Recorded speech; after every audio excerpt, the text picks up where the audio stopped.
నాయకులు అలాగే ఉపాధ్యాయులు మరియు టీఎంపీ పార్టీ నాయకులు అందరికీ కూడా ధన్యవాదాలు. అలాగే మహాత్మా జ్యోతిబా పూలే దంపతులకు జోహార్ తెలియజేసుకుంటూ మరి ఏదైతే వాళ్ళు చూపించిన మార్గంలో నడిపించాల్సిన బాధ్యత కూడా మనకందరికీ ఉన్నది.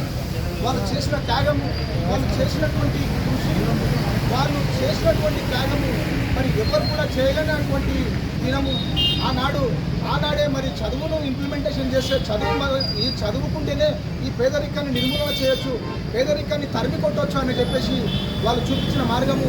ఆ దినమే మరి వాళ్ళు ఎన్నో స్కూళ్ళు స్థాపించి ఈరోజు ఎంతోమంది పిల్లలు మరి బాగుపడుతున్నారు, చదువుకుంటున్నారు, ఉద్యోగాలలో స్థిరపడుతున్నారు. వాళ్ళు చూపించిన మార్గంలోనే పేద పిల్లలకి ఖచ్చితంగా వాళ్ళు చూపించిన హాస్టళ్లలోనే వాళ్ళు చదువుకొని ఈరోజు చాలా పెద్ద ఎత్తున మంచి స్థాయిలో ఉన్నారని తెలియజేసుకుంటూ ఉన్నా.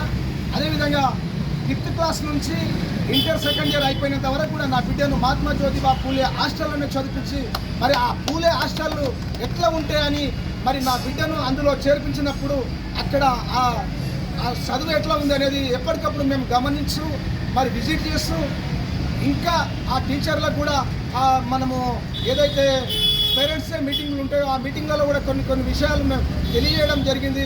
చాలా అద్భుతమైనటువంటి హాస్టళ్ళు ఉన్నాయి. ఇంకా ప్రైవేట్ పరంగా పోకుండా మనం ప్రైవేట్ స్కూళ్ళల్లో వేసి పేదరికంలోకి వెళ్ళిపోతున్నాము. కాబట్టి హాస్టళ్లలో వాళ్ళు చూపించినటువంటి హాస్టళ్ళు ఉన్నాయి, వాళ్ళు పెట్టిన హాస్టళ్ళు ఉన్నాయి.